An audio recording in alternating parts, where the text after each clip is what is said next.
ciidamada difaaca Puntland ayaa xalay fashiliyay qarax ay kooxda Daesh damacsanayd inay ka fuliso magaalada Boosaaso sidoo kale barnaamijkan waxa ku arki doonaa wararkii ugu dambeeyay dagaalka ay Puntland kula jirto kooxda Daesh dagaalkii shalay dhacay khasaarihii la soo gaarsiiyay kooxda Daesh iyo dadkii ka dhintay tiradooda ayaan barnaamijkan ku ogaan doonaa sidoo kale Ra'iisul Wasaare Xamse oo ka hadlay dagaalka ay Puntland kula jirto kooxda Daesh mar kale ayaan barnaamijkan ku arki doonaa muxuu ka yiri balse marka hore waa ku soo dhaweynaya wax ka codsanaya in YouTube-kan ku soo biirto subscribe dhahdo sidoo kalena aad muuqaalkan like noo saarto gambaleelkana furto si ay ku soo gaaraanin muuqaalada maalinlaha ay halkan ku soo gudbino haddii aan ku bilaabo ciidamada ammaanka dawladda Puntland ayaa xalay magaalada Boosaaso ku toogtay nin ka tirsan kooxda argagixisada ah ee Daesh kaas oo miino ku aasayay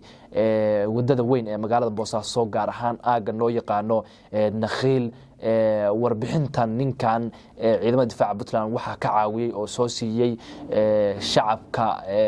ama aanahe shacabka agdhawa aaga uu ninkaasi ku aasayay miinada isla markaasna ninkan ka shakiyay iyo falka uu meesha ka waday ninkan oo ahaa ajaanib ayaa markii uu arkay ciidamada ammaanka oo si degdeg ah goobta ku soo gaaray qarxiyay miinadii uu aasayay isaga oo isku dayay in uu goobta ka baxsado balse ciidamada ammaanka waxa uu suurta gashay in ay ninkaasi toogtaan oo halkaasi uu ku nafwaayo ciidamada difaaca Puntland ayaa yiri shacabka Puntland ee nabadda iyo horumarka jecel ayaa garab istaag u muujiyay ciidamada difaaca Puntland iyaga oo gacan ka siiyay howlgalka ciibtirka argagixisada ee ka socda buuraleyda Calmiskaad sidoo kalena waxay ciidamada difaaca Puntland shacabkoodu ka caawiyeen ayaa la yiri falalka ay magaalooyinka ka wadaan kooxda argagixisada ah cimrigooda soo gaabtay ayay dhaheen ciidamada ammaanka oo ka hadlay qaraxan ay fashiliyeen dhanka kale ciidamada difaaca Puntland ayaa guul weyn shalay ka gaaray dagaalkii ay kula jireen kooxda argagixisada ah ee Daesh ee ku dhumaaleysata buuraleyda gobolka bari ee Puntland ciidamadu waxa ay shalay kala wareegeen kooxda Daesh deegaanka Turmasaale oo kooxda uu ahaa meel muhiim ah oo ay ka dejinaysay istiraatiijiyadda dagaalka ay ciidamada difaaca Puntland kula jiraanin kana soo maleegi jirtay qaraxyada iyo sidoo kale dagaalada ay ku soo qaadaanin ciidamada difaaca Puntland deegaankan oo ah deegaan taariikhiya ayay kooxda Daesh waxay deganeed labadii sano la soo dhaafay waxayna ka dhisatay saldhigyo waaweyn oo ay ugu xariisnaayeen hub iyo sidoo kale saanad kale oo tiro badan kooxda Daesh ku dhumaaleysata buuraleyda gobolka bari ee Puntland ayaa haatan ku hadhay deegaano kooban iyagoo ciidamada difaaca Puntland ay ku daba jiraanin deegaanadii kale ay kooxda u carareen dagaalka ay ciidamada difaaca Puntland kula jiraan kooxaha Daesh ayaa markii hore la saadaalinayay in uu qaato waqti badan oo sanado iyo sidoo kale bila gaaraysa balse ciidamada difaaca Puntland waxa moodaa inay hadda kooxda Daesh ku soo ciribtirir rabaanin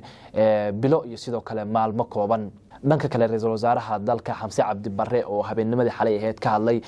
dagaalka ay ciidamada difaaca Puntland kula jiraan kooxaha Daesh ayaa ciidamada Puntland ku bogaadiyay uguna hambalyeeyay guulaha ay gaareen sidoo kale waxa uu dawladda iyo sidoo kale shacabkaba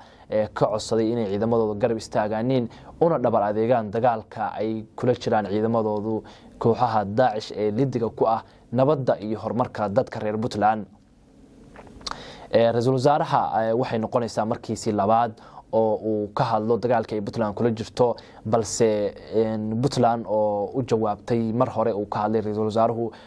waxa ay sheegeen in Ra'iisul Wasaaraha aan laga rabin hadal balse laga rabo inuu garab istaag dhab ah muujiyo oo uu sheego waxa uu ciidamada difaaca Puntland ku garab istaagi lahaa haday noqon lahayd saanad iyo hadii ay noqon lahayd wax kaleba balse aan looga fadhiyin kaliya hambalyo iyo inuu dhaho waxaan garab istaaganahay ciidamada difaaca Puntland haddii aad halkan nala soo gaartay waxa ka codsanayna mar kale inaad muuqaalka like noo saarto noo sii share garayso sidoo kalena gambaleelka afurto YouTube-kana ku soo biirto waa mahadsantahay